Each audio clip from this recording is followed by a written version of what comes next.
We're up by a good amount in that first half off that 16-0 run, and then things kind of started to unravel towards the end of the first half. Just kind of take us through that stretch and what you saw on the court that went wrong. Bad basketball. We gave up threes at the very end of the half. One, not getting back off of a free throw miss, which is inexcusable. Second chance rebound, which defines a lot of part of the game. And then not forcing a primary shooter to be out of his comfort zone, right, and make him a driver. So that is a mental mistake. That is mental mistake is a scout mistake. The lack of awareness on the free throw to hustle back, and then not finishing the possession in the way we need to. And we didn't close out that last media,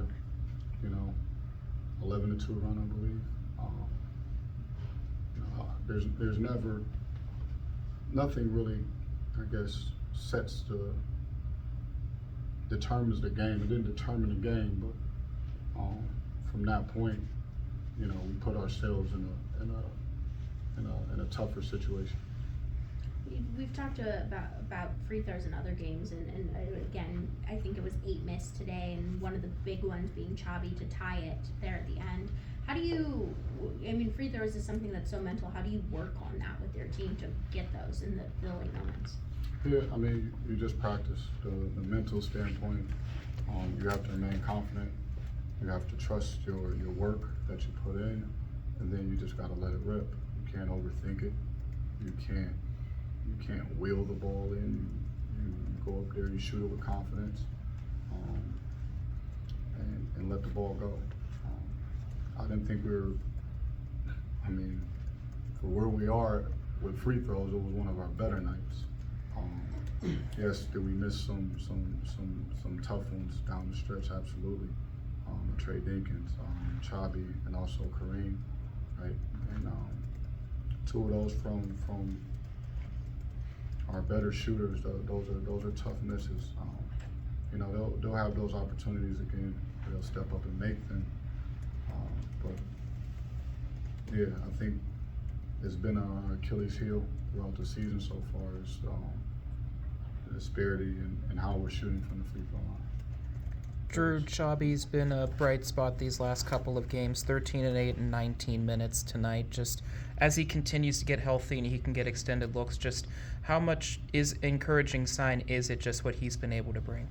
Well, he just keeps playing with a high motor, and he's improved. He's got stronger over the course of the all season, and I think that's really helping him around the interior. But he's doing a great job of rebounding the basketball on both ends of the floor. And he's always had a pretty good defensive presence. Whether he's in his ball screen coverage, whether he's coming for the help side. So I think those things were natural to him. I think what he's doing now is rebounding the ball much better, and then he's becoming more comfortable, finishing around the rim. So he still has some progress that he can make in that area, but it is a bright spot to see where his improvement is taking place. Coach, you shot, going off of the issues with free throws, all 7 losses, the team shot 65% or less. How frustrating is it knowing that this seems like there's been a lot of missed opportunities with, I guess, what we call possibly easy baskets? Yeah, it's the most efficient shot in the game, right? It's unguarded. We just got to keep going. Like, I'm not, going to sit here and display a bunch of frustration. That's not going to do anybody any good, right? All I know is we got to get back to work. Guys got to get in the gym. You got to spend time at it. So it's the only recipe, right? Get in the gym, shoot more of them, shoot them till you feel like you can't miss. I think guys are shooting a lot of guys are shooting career low from the line currently. They have to understand that they shot the ball better in past seasons. So it's like I said, you just got to remain confident. I don't like to apply a lot of pressure because there is a mental state to being at that free throw line. So I know from a player's experience, you gotta have confidence. You gotta have a lot of self-belief to go up there and knock them down. Coach, I know it wasn't the result you wanted, but you guys held St. Peter's to their lowest three-point percentage of the season so far. Is there anything you can take away from that, knowing how well they do shoot it from the three, and that you guys were able to hold them so low in comparison to what they usually do, at least? Well, it's been a concentration for us because I mean the first 4 or 5 games we gave all the three-point makes away, and I think at some point you got to feel like, man, I hope someone comes back down to the averages, but there has been a concentrated effort of we're trying to win the three-point line by lowering the attempts. I would like it to be more around 18 than 22 to stop teams from getting more attempts up, and then how well do we contest and what type of threes are we forcing. You keep giving up catch and shoot from drives and paint touches. It's going to be difficult to defend, but if we're forcing guys to take those threes off the dribble, if we're forcing bad catches in the threes and are there on our closeouts and our contests, we feel much better about our approach. Chavi just said in regards to the defensive rebounding that it was a soft performance. Is that something that you stress to them in the post games? Yeah, I think the numbers, like you could look at some of our guys' numbers, right? He had 8 rebounds, then you got Corbett with 6 and 5. I think there was a lot of missed shots, right? So I don't really believe in the rebound total numbers, right? Yes, they're correct, but what I know is we didn't secure 17 possessions, and they only shot 33% from the field. There's a lot of misses. Right? They didn't shoot a great percentage from the field. We didn't grab them. When we go back and look at our analytics, first thing it's going to point at is we didn't recover the rebound. So, it's a different outlook on the game. When we were rebounding the ball and finishing possessions is when we had our success. That's why we were out in the lead that we were, because we rebounded and then we were able to get out in transition. Those are some of the things that we took a look at and scouted, knew that were important, and we only did it for a portion. And I didn't think even during the course of the run, we still could have rebounded the ball better. Every media, we were going back and we were giving up too many offensive rebounds. I think they just struggled with their second chance opportunities. I thought we still defended after the rebound, but when I take a look at it, 17 extra possessions from offensive rebounds, add 10 more extra possessions off turnovers, and that's just not a recipe for winning. You were without Jake tonight. Just what was it like finding those combinations to offset those minutes and try to plug and place bodies in real time? We talk about our depth, so it's always a next guy has to be ready. I thought first half Cam Crawford, he played well. He gave us great energy. He was tough. We went on a run with him on the floor. He gave us everything he had tonight. I thought he played pretty well. He's better offensively than he's been able to show. I want him to get more comfortable and start having more belief in some of those finishes, because he can finish around the basket. But I think if I'm able to get him minutes and opportunities, he can make a jump. But I thought he played well tonight. And then Matoush had a really good first half. He's continuing to find his way on offense, and those are bright spots for us. So yeah, it's not easy playing without Jake, but you also have to have belief, and I have a lot of trust in our players. That there was no hesitation for me that I thought Cam would step in and play well. So I just think it's tough losing him, but you always have to be ready. Guys have to be ready. That's just part of the game. What's wrong with that? Speaking of confidence, I may be wrong, but it's a positive more than a negative. You have a quick turnaround from St. Peter's tonight to Delaware on Friday night. Do you think that is a positive, that you're getting consistent games going, especially if the more games you play, the more confidence you gain? Well, you don't have time to sit around and be sorry for yourself, right? Because you gotta get ready to play. I mean, Delaware's good. You know, I gotta digest this film, and then I gotta dive right into Delaware and figure out, you know, what's the game plan, how do we execute, what can we do to take away their strengths, and how can I help our team be best prepared for a chance to win that game. But you know, I think that's always the case. You know, I don't see it as any positive. I don't see it as any negative. It's just another opportunity. But like I said, we have to be ready to move on. But we gotta take some lessons and find a way to improve and just get ready. We gotta be ready. Dave. I was just gonna ask you, elaborate on Jake a little bit. Yeah, he's day to day. He's day to day right now. We'll find out more information.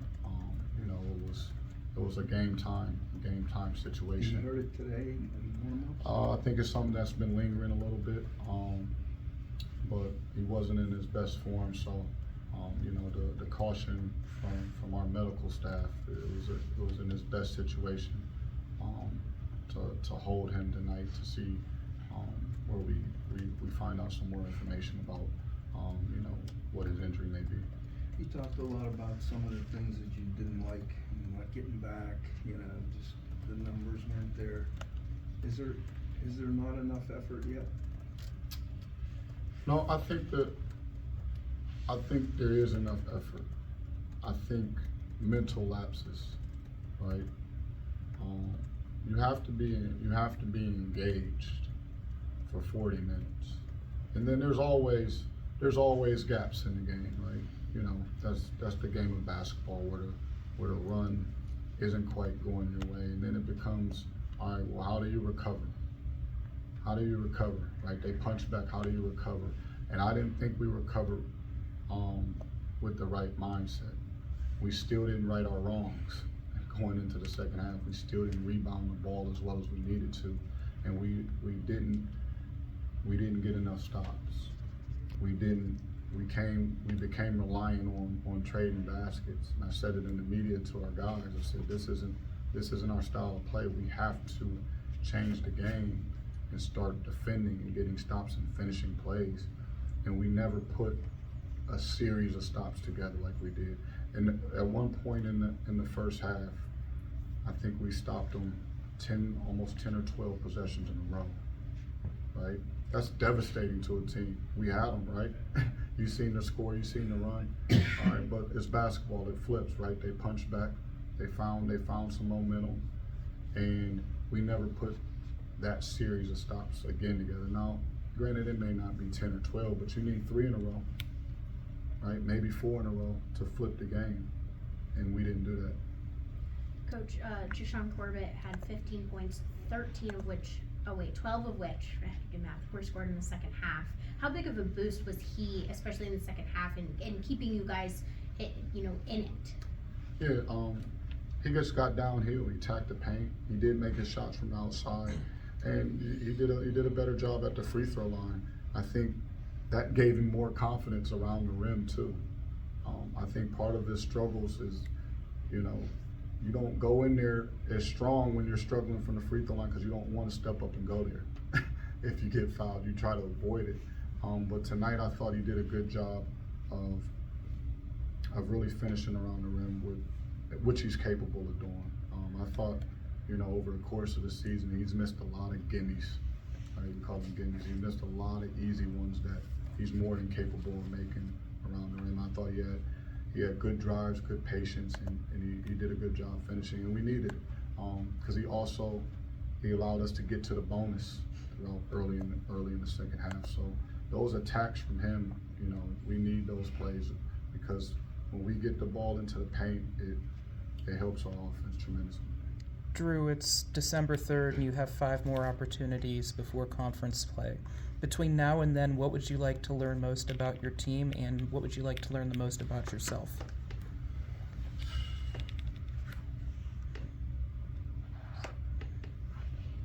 Life-changing questions, that.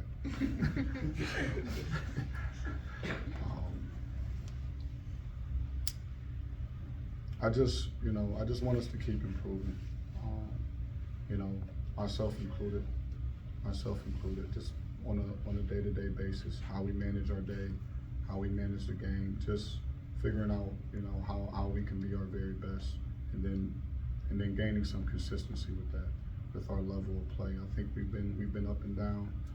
Some of the lineups are starting to be a little bit more secure. I think guys are finding their way a little bit. You know, like I said, I think it threw a wrench at us not having Jake. You know, as far as how we played through the Cayman tournament, Cayman Islands tournament, there were a lot of actions and things that we were running through Jake, but not to have him, you know, as a secondary option next to Trey Dinkins, that changes some things up a little bit.